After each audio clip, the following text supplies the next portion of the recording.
we want to invite the keynote speaker, my very seasoned mentor. She has worked with me for 16 years. Sally is going to introduce herself. She's an author. She just recently launched 7 books and we'll be putting them on the chat. Maureen, you help me with that. And we ask you to connect. So Sally is going to speak to us about commanding our mountain, your mountain of influence, and she will also help us understand what are the things we do that self-sabotage us on our way to commanding our mountain. Welcome, Sally. Thank you, Irene. Today is your day, my dear. Today we're celebrating you and your co-authors, and I'm honored. I am so honored, Irene. As I told you the other day, I know from whence and from where and from how far we have come from the time the Lord connected us. My name is Sally Mahiu. As Irene has said, I am a mother, a wife, an author, recently published. I'm a mentor and a coach, a lawyer, practiced for 36 years now. And maybe above all, I'm a child of God. I love God with all my heart. A lot of my friends joke and they say, Sally is the type of person when she believes in something, she runs without brakes, almost hitting the wall. So in the process of my salvation, there has been blunders here in my pursuit for God. It's good when you blunder in pursuit of God, not in pursuit of anything else. My fellow panelists, I celebrate you. I regret I missed the first portion, but the ones I heard, we speak the same language, basically. We speak the same language.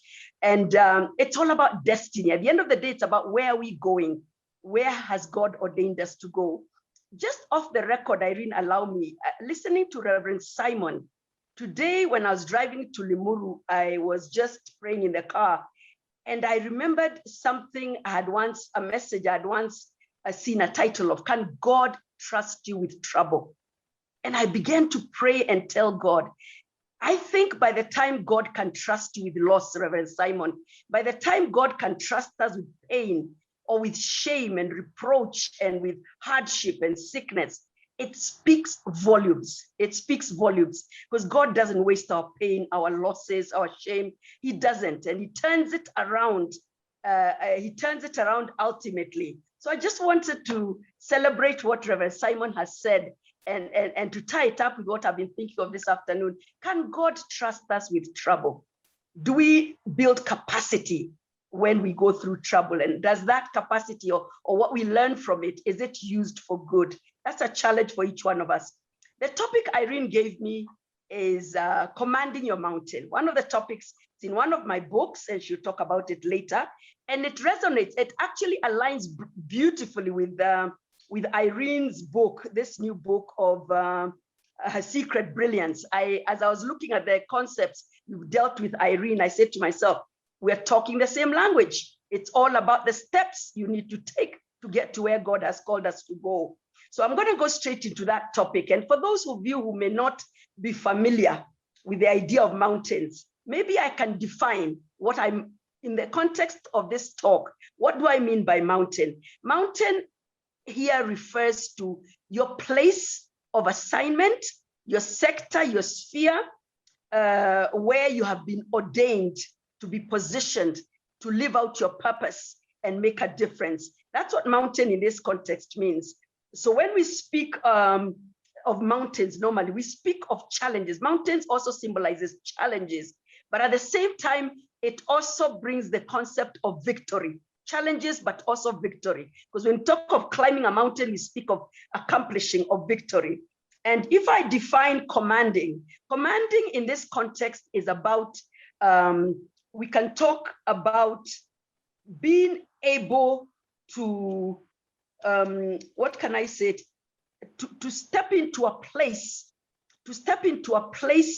take authority, have power, exercise power in that place, where you're able to exert influence, where you're able to be positioned and recognized, acknowledged, respected, celebrated even, renowned. You're an expert in that area.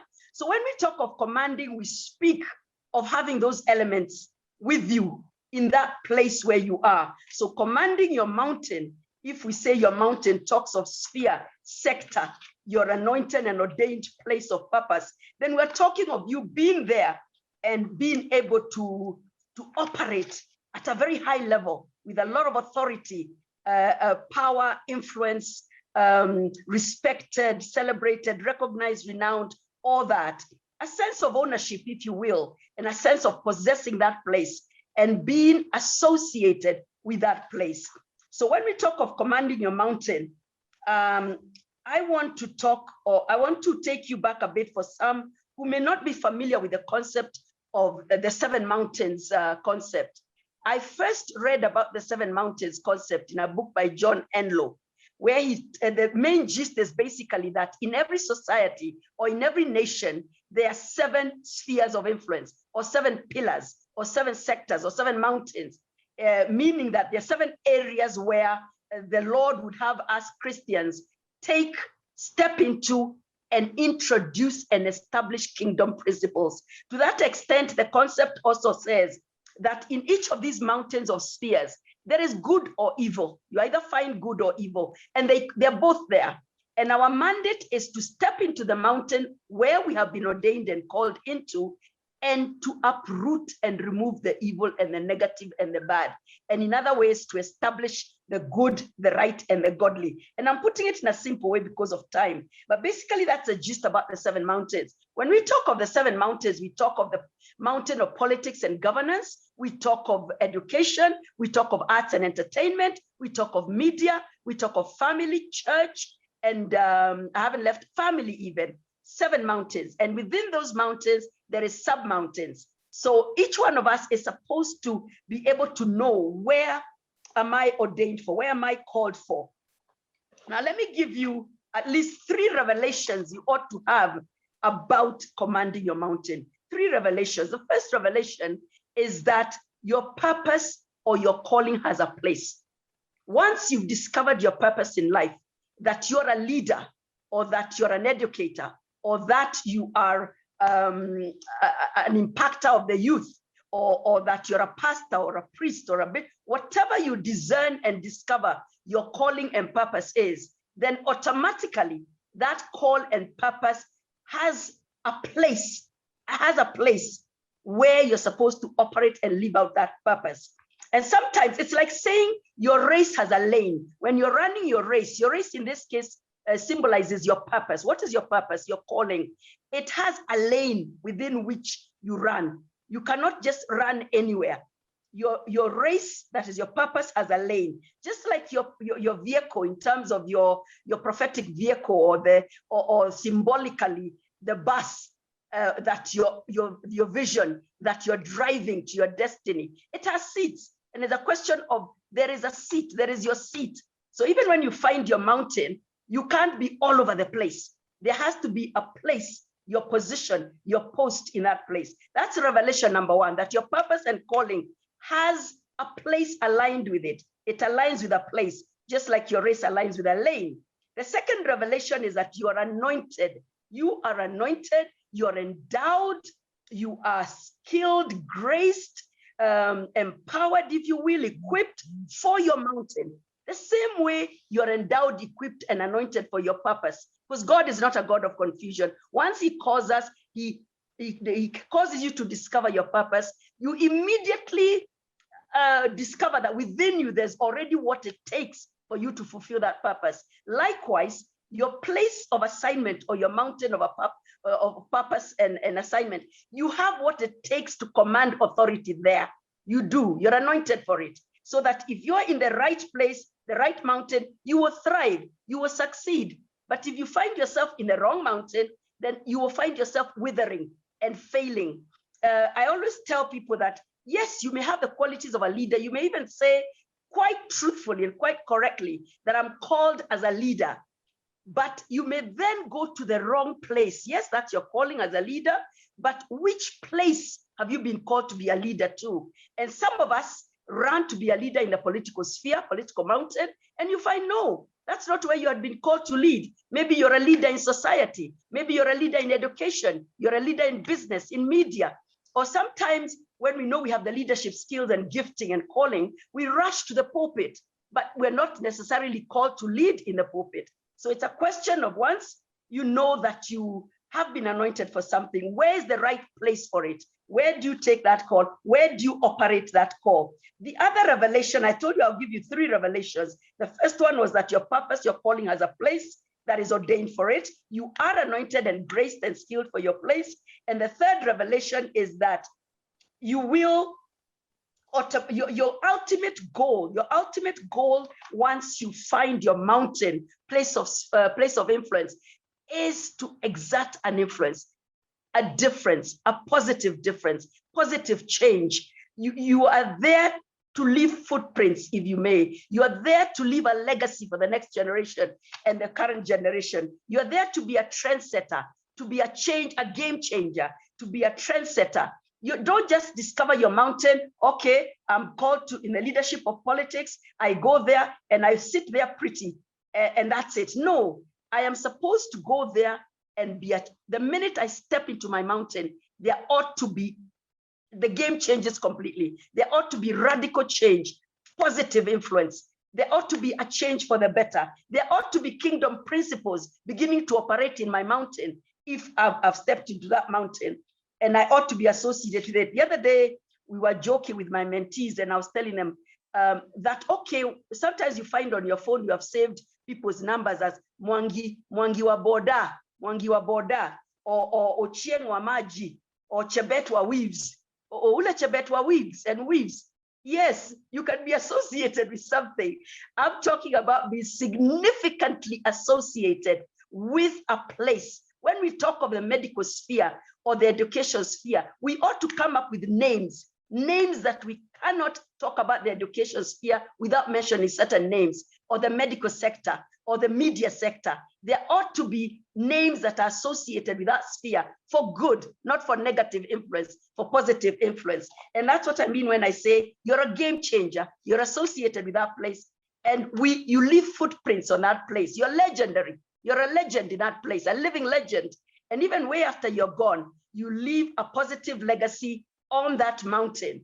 Now let's talk about 3 ways of commanding your mountain. There could be several ways, but I'm going to focus on 3 major ways of how you can command your mountain. Commanding, as we said, is having power, having authority, having the influence, possessing it, being able to call the shots there, being able to command situations to change in that place, a decision maker and a voice of influence, so that when the government is looking to change policy in a certain sphere, they will call your name. They will say, we need to call so-and-so because we associate her with this sphere. And we need to ask her, what policies do we need? What new policies do we need in the health sector after this COVID pandemic?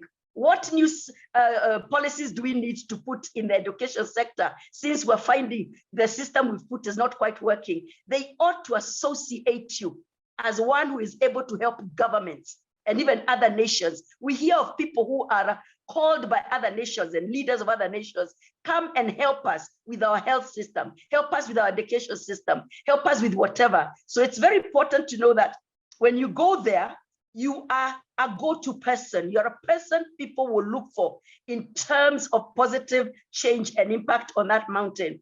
Now, in terms of the 3 ways we command our mountains, our spheres of influence, our place of assignment, is number 1, by locating it. You must locate it. Before, if you don't locate it, then you have no chance of commanding it. So you need to understand what are the arrows or what are the signposts that will lead me to my mountain of influence. And in my book, I've captured a couple of clues. Number 1, I've already told you, your purpose. Once you've discovered the purpose for which you have been called, then that is a mega clue towards the sphere or the sector or the place where you're called to. Like, for example, if you find that your calling is to preach the gospel, then it comes without saying that your sphere is a church sphere automatically. So your purpose is connected to that place. It will lead you. It's an arrow. It's a mega arrow in leading you to your place of assignment and your mountain. The second thing, some of the other clues, let me finish with clues about finding your place, is that you will discern that the culture in that place resonates with your purpose and your calling. You will realize that the culture in that place, to some degree and extent, resonates with your calling and your purpose. And once you get there, the culture there may not be all good, by the way. You will find that there's some infiltration of some negative aspects of culture, traditions. Like, for example, if you go to the church sphere and you find there's a culture of godliness, prayerfulness, righteousness, studying the word, there's obviously cults. There's obviously the tradition of cults in that same sphere. There's the good culture and the negative culture. Just like even in any other sphere, even like media, you'll find there's a culture of very brilliant researchers and disseminators of information and truth, but you'll also find propagandists. You'll find those who will sneak in what is not of there. So the culture is one of the clues that will tell you, are you actually in the mountain that aligns with your purpose? The other thing is, in your place of assignment, in your mountain, you will find an old guard. Even in the Bible tells us when the children of Israel were being sent to the promised land, there were already people occupying their mountains. When they were going to inherit Caleb and Joshua, there will always be other people occupying your mountain. Now, sometimes it is people who are legitimately there. They've been there legitimately to the extent that they were called there, they've been operating there, but over time, they have stopped exerting and impacting the influence that they were called to impact there. They've become complacent. And these are what we call the old priesthood or the old guard. Now, that's a clue. When you find an old guard there that honestly were there by design, but over time they're not, you have to learn how to manage that old guard with wisdom. Because remember, they were there legitimately. And these are probably people more experienced, older, but they've lost the knack. And they've become complacent. They began to compromise, just like the way God removed Saul when he was no longer serving the purposes of God. He was an old priesthood, the old guard, and a new move came in like David. So as you enter into your place of assignment and into your mountain, you'll find the old move who may not want you there. And the idea is how to manage and handle them wisely. Because sometimes we can go there with the foolishness of youth, and you find yourself totally destroyed by the old guard. So it's very important to understand how to navigate the old guard on your mountain. The other thing you'll find there are ladders, peaks. Every mountain has peaks. Mount Kenya has peaks. Mount Kilimanjaro has peaks. Even the highest mountains all over the world, we're told they have peaks. These are ladders of righteousness. And in my way of thinking, it's like there are certain peaks you need to climb. You need to climb in the aspect of integrity, climbing and developing and growing in the aspect of ethical dealing, in the aspect of accountability, sharpening and harnessing your skills. So each peak on your mountain is an opportunity for you to become more skilled, more harnessed, more developed, more skilled, more open, more transparent. We grow in character. We are raw at the beginning. We are not perfect. But once we enter our place of assignment, our mountain, it's an opportunity for us as we scale and conquer each peak. It means we are conquering certain aspects of our characteristics, like integrity, accountability, honesty, tenacity, patience, endurance. Those are peaks that you need to scale and conquer on your mountain. The other thing there is you'll find destiny helpers and destiny killers. You'll find both. And you will have to identify who is who. Be careful that you do not align yourself with your destiny killers at your place of purpose. The other day I was laughing and telling someone, I was so naive for so many years in my life when I thought as long as somebody spoke nicely to me and they were kind and polite, they were good. Then I discovered people have a way of speaking what they don't mean. They can speak very beautifully, but they're sabotaging you at the same time. So it takes a skill and a discernment to differentiate between your destiny killers and your destiny helpers. Because sometimes, because they don't come written on the forehead, this is a destiny killer, this is a destiny helper. Sometimes some of them are camouflaged and they come just like Peter in the time of Jesus, when he was telling Jesus, no, you will not go and die on the cross. That person who is sometimes a destiny helper can quickly shift into a destiny killer if you're not careful, because they may love you to the extent where they want to hinder you. They're deceived, they're in self-deception, or what can I call it? They're misguided.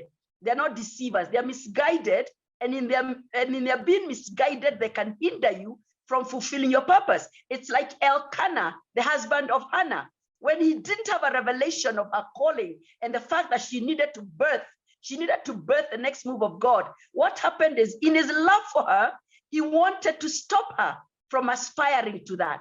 So sometimes a destiny killer can be people who love you deeply and who think they want the best for you, but they have no revelation what God wants. So you have to be very sharp in discerning who is a destiny killer, because one can be a destiny killer 1 minute and a destiny helper the other minute. So discern who is who. Connect with your destiny helpers. See the value in them. Some are seasonal, some are for life. Understand their place in your life. Who does what? Who brings what into your life? And disconnect and stay away from your destiny killers. Now, on your mountain, you'll also find provision. You will know it is your mountain of influence because there will be provision. You will find that within you, there are resources within you. There's the anointing within you. There's the skills within you, the talents. There's a grace that comes over you while you're there. And at the same time, if you look around you, you will find what may not look like resources to fulfill your purpose, but you'll have a supernatural ability to know what can be turned into resources to help you because you're in the right place. And of course, there'll be protection. When you're in your right mountain of influence, there will be a protection, a canopy of grace and cover from God, in the sense that he needs you to be there. He needs you to operate there. So no matter what battles you get into, what challenges, how many giants you have to slay, God will protect you because he guarantees you that, because you're in the right place. And it is in his interest that you fulfill that purpose in that place. So even if they're giants, now, of course, the giants are there. And it's a question of knowing you already have what it takes within you.